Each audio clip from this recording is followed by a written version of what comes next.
तो नमस्कार दोस्तों, आज इस वीडियो में बात करेंगे कि अगर प्राइवेट यूनिवर्सिटी में अगर हम आरटीआई लगाएं तो किस तरीके से लगा सकते हैं, और आरटीआई जो लगाई जाती है क्या वो ऑथेंटिक तरीका है या नहीं है, क्या प्राइवेट यूनिवर्सिटी आरटीआई एक्ट में आती है या नहीं आती है। दोस्तों, आज इस वीडियो में कंप्लीटली जानकारी मिलेगी आपको आरटीआई एक्ट के बारे में, और आपको पूरा प्रोसेस जानने को मिलेगा इस वीडियो में कि आरटीआई आखिर प्राइवेट यूनिवर्सिटियों में किस तरीके से लगाई जाती है और उसका जो एक पूरा प्रोसेस है वो किस तरीके से किया जाता है। तो नमस्कार दोस्तों, आपका स्वागत है आपके अपने YouTube channel education for Bharat में, और मैं हूं आपका दोस्त बीके तिवारी। दोस्तों, अगर बात करें प्राइवेट यूनिवर्सिटी आरटीआई एक्ट के दायरे में आती है या नहीं आती है, तो दोस्तों ये चीज बिल्कुल क्लियर है कि सभी प्राइवेट यूनिवर्सिटी आरटीआई के दायरे में आती है। यूजीसी की साइट पर ये सारी चीजें मेंशन है, आप वहां पर जाकर उसे स्टडी कर सकते हैं। बेसिकली हमने आरटीआई एक्ट में आती है या नहीं आती है जिसके रिलेटेड एक वीडियो बना रखा है। अगर आपने वो वीडियो नहीं देखा है तो डिस्क्रिप्शन में उस वीडियो का लिंक हम दे देंगे, आप वहां पर उसे जाकर बात कर लेना, आपका जो डाउट है वो बिल्कुल क्लियर हो जाएगा। इसके अलावा अगर बात करें कि आरटीआई जो लगाई जाती है उसका जो एक प्रोसेस होता है आरटीआई लगाने का, प्राइवेट यूनिवर्सिटी के रिगार्डिंग हो चाहे फिर कहीं या फिर किसी भी डिपार्टमेंट में जो लगाने का एक तरीका होता है, उसके पूरे प्रोसेस का जो तरीका होता है वो क्या होता है। तो हम किसी भी अगर निजी विश्वविद्यालय की बात करें या फिर किसी भी डिपार्टमेंट की बात करें तो सबसे पहले जो लगाई जाती है उसको हम आरटीआई बोलते हैं। यानी कि आरटीआई जो एक्ट है 2005 उसके अंदर जो प्रथम आवेदन किया जाता है वो एक आरटीआई होता है, और आरटीआई हमेशा पीआईओ के समक्ष किया जाता है। यानी कि पीआईओ यानी कि जो आरटीआई के जो सूचना का जो अधिकारी उन्होंने बना रखा है, जो एक प्रथम सूचना अधिकारी है वो पीआईओ होता है, और सबसे पहले जो आरटीआई लगाई जाती है वो पीआईओ के समक्ष लगाई जाती है। यानी कि अगर आप किसी निजी विश्वविद्यालय में आरटीआई लगा रहे हैं तो आपको पहली आरटीआई आपको उस पीआईओ के समक्ष लगानी है जो यूनिवर्सिटी के अंदर ही बैठता है। अब इस आरटीआई के अंदर आपको क्या क्या डॉक्यूमेंट रखने हैं। आरटीआई के अंदर बेसिकली आपको एक आरटीआई एक्ट 2005 के अंतर्गत आवेदन का एक प्रपत्र तैयार करना है। अगर आपने वो प्रपत्र अगर तैयार आपको नहीं करना आता है या फिर क्या आपको लिखना है, अगर आपकी समझ से ये बात दूर है तो आप डिस्क्रिप्शन में एक आरटीआई कैसे लगाई जाती है जिसके रिलेटेड एक वीडियो बना रखा है हमने, आप उस वीडियो को देखकर वहां पर ये सारी चीजें समझ सकते हैं। और वहां पर हमने एक प्रपत्र को तैयार करके वहां पर डिस्क्रिप्शन में दे रखा है, आप वहां से डाउनलोड करके देख सकते हैं। तो यानी कि एक जो प्रपत्र आपके पास आ गया उसको आपको फिलअप करना है। उसमें आपको टू द यानी कि सबसे पहले आप किसको भेज रहे हैं, यूनिवर्सिटी के पीआईओ को भेज रहे हैं। यानी कि जो आरटीआई के जो पीआईओ है और यूनिवर्सिटी का नाम है वो आपको मेंशन करना है। सब्जेक्ट में आपको लिखना है आरटीआई एक्ट 2005 के अंतर्गत आप ये सूचना चाह रहे हैं, और उसके बाद आपकी जो भी क्वेरी है, जो आप सूचना मांगना चाहते हैं वो आपको वहां पर मेंशन करनी है। और नीचे आपको इसमें फीस जो आप अदा करोगे वो आप कई तरीके हैं फीस अदा करने के, आप इसमें नगद भी दे सकते हैं। अगर आप नगद देते हैं तो वहां लिखिए कि 10 रुपये नगद पे किए हैं, और उस नोट का आप सीरियल नंबर वहां पर लिख लीजिए, और इस नोट का एक फोटोकॉपी करा के आप अपने पास रख लीजिए। या फिर अगर बात करें, अगर आप डिमांड ड्राफ्ट के द्वारा देना चाहते हैं तो आप एक डिमांड ड्राफ्ट ले लीजिए बैंक से, उससे के जरिए कर सकते हैं, या फिर आप एक चेक के जरिए भी पेमेंट कर सकते हैं।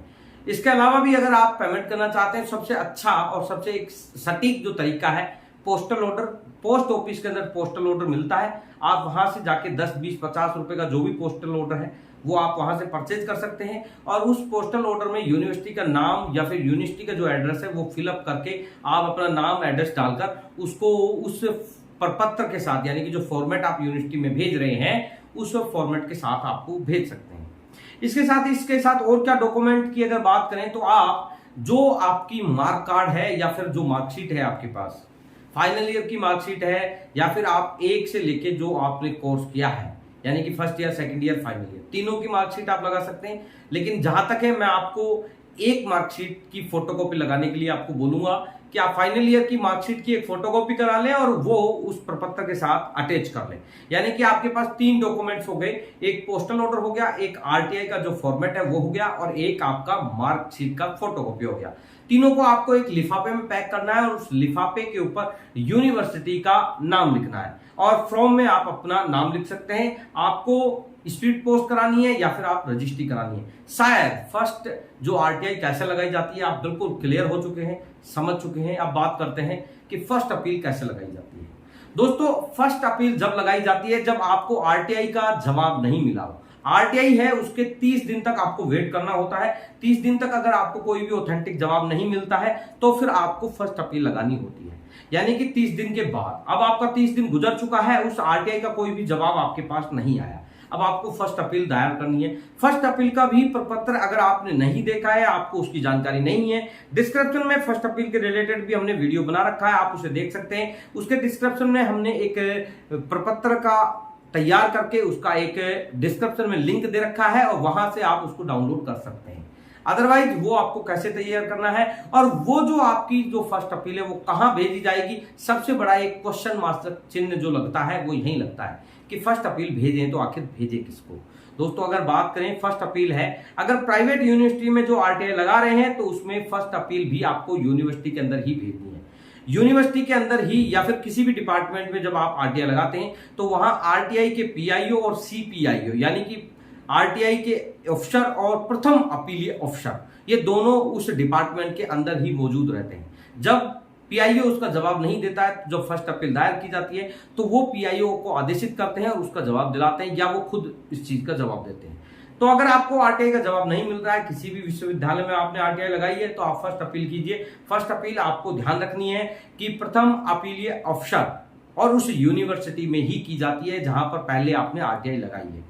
आपको वो प्रपत्र आपने नहीं देखा है तो आप देख सकते हैं डिस्क्रिप्शन में जाकर, और वो प्रपत्र आपको भरकर उसके साथ अब आपको क्या क्या लगाना है इन डॉक्यूमेंट्स में बात करें तो जो आपने आरटीआई भेजा था उस आरटीआई का जो फोटोकॉपी है, जो आपने फॉर्मेट भेजा था उसका फोटोकॉपी है, वो इसके साथ सबमिट करना है। उसके बाद जो आपने पोस्टल ऑर्डर या फीस आपने किस माध्यम से दी थी उसकी फोटोकॉपी भी आपको इसके साथ लगानी है। और उसके बाद आपको जो मार्क कार्ड या मार्कशीट जिसे आप बोलते हैं वो जो आपने लगाया था उसका भी एक फोटोकॉपी आपको इसके साथ मेंशन करना है। जो आपने फर्स्ट आरटीआई लगाई थी, जो पोस्ट ऑफिस से आपने स्पीड पोस्ट कराया था या फिर आपने जो रजिस्ट्री कराई थी उसकी आपको पोस्ट ऑफिस से एक रसीद मिली थी, उस रसीद की भी आपको फोटो कॉपी करानी है, वो इसके साथ मेंशन करनी है। अब इसको सब दस्तावेजों को आपको एक लिफाफे में पैक करना है और ये भी यूनिवर्सिटी के नाम से आपको वही पोस्ट ऑफिस से या तो स्पीड पोस्ट या रजिस्ट्री के माध्यम से आपको भेजना है। इसके लिए आपको 30 दिन का वेट करना पड़ेगा। 30 दिन में अगर आपको वहां से एक सही और ऑथेंटिक जवाब मिलता है तो आपके आरटीआई का जवाब मिल गया। अगर आपको जवाब नहीं मिलता है तो फिर आपको जो तृतीय यानी कि जो सेकंड अपील या फाइनल अपील जो बोली जाती है, क्योंकि इस पूरे प्रोसेस में 3 बार आरटीआई लगाई जाती है, यानी कि फर्स्ट आरटीआई, उसके बाद फर्स्ट अपील, उसके बाद सेकंड अपील बोल सकते हैं या फिर फाइनल अपील बोल सकते हैं। अब अपन को लगानी है सेकंड अपील। 30 दिन का वेट हो चुका है, जवाब नहीं मिला है तो हमें थर्ड यानी कि जो सेकंड अपील है वो दायर करनी है। सेकंड अपील हमेशा कहां लगती है ये चीज अच्छे से समझ लेना कि वो जो अपील सेकंड अपील या फाइनल अपील जिसे हम बोलते हैं वो स्टेट इंफॉर्मेशन कमिश्नर ऑफ जिस स्टेट की यूनिवर्सिटी है उस यूनिवर्सिटी के स्टेट इंफॉर्मेशन कमिश्नर को लगेगी। अब आपको ये कमिश्नर का एड्रेस कैसे ढूंढना है कि आप मान लीजिए कि आप छत्तीसगढ़ की कोई यूनिवर्सिटी है तो आपको स्टेट कमिश्नर ऑफ छत्तीसगढ़ उसको आपको टाइप करना है, उसका एड्रेस टाइप करना है, आपके सामने उसका एक एड्रेस की डिटेल आ जाएगी। यानी कि आपको राजस्थान का अगर आपको स्टेट इंफॉर्मेशन कमिश्नर के बारे में जानना है तो आपको गूगल पर टाइप करना है state information commissioner of Rajasthan, उसका कंप्लीट एड्रेस आ जाएगा। वहां से उस एड्रेस की कॉपी कर लो और उस एड्रेस पर आपको जो आपने फर्स्ट अपील में लिखा था कि प्रथम अपीलीय अधिकारी, उसको चेंज करके आपको लिखना है स्टेट इंफॉर्मेशन कमिश्नर ऑफ।